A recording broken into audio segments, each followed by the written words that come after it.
Kali poetry Urdu with Shazia के साथ। उम्मीद करती हूँ कि आप सब खैरियत से होंगे। और आज मैं जो है अपना लेक्चर तो नहीं भेज रही, लेकिन आप लोगों के साथ अपनी पोइट्री जो है वो शेयर करूँगी।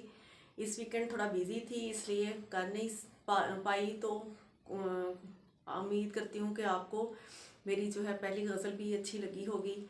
और आज एक छोटी सी कोशिश और, मुझे शुरू ही से जो है इससे शायरी से लगाव था और लगाव रहा है। और मैं जो है सबसे ज़्यादा जो है इकबाल और गालिब उनकी शायरी को पढ़ती हूँ, लेकिन मैंने और भी बहुत सारी शायरों की जो है किताबें पढ़ी हैं।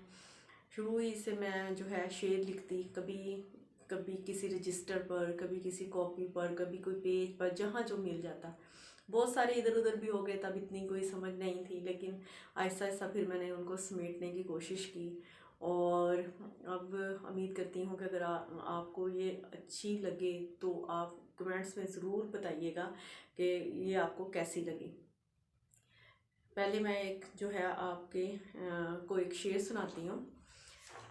महसूस जिन्हें इंसान के गम नहीं होते, महसूस जिन्हें इंसान के गम नहीं होते, वो हरगिज़ किसी पत्थर से कम नहीं होते, वो हरगिज़ किसी पत्थर से कम नहीं होते। हाँ जी, एक छोटी सी गज़ल। काश मैं तेरी हंसी आँख का आंसू होता, काश मैं तेरी हंसी आँख का आंसू होता, तेरी आँख से बहता रहता, तेरे काजल को छू के गुजरता।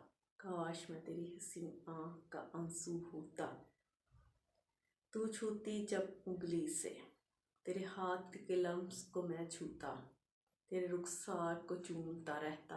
काश मैं तेरी हंसी आँख का आंसू होता, तेरी पलकों को जब मैं भिगोता, तेरे गाल को जब मैं धोता, तेरे होंठ उसे जब पीते, किसी जाम से कम न होता। काश मैं तेरी हंसी आँख का आंसू होता, काश मैं तेरी हंसी आँख का आंसू होता। उम्मीद करती हूँ कि आपको जो है ये मेरी गज़ल अच्छी लगी होगी। अगर अच्छी लगे तो कमेंट्स में ज़रूर बताइएगा, लाइक कीजिए, शेयर कीजिए और सब्सक्राइब करना मत भूलिएगा। उम्मीद करती हूँ कि आपको जो है मेरी वीडियोस अच्छी लग रही होंगी। ओके, अल्लाह हाफिज़।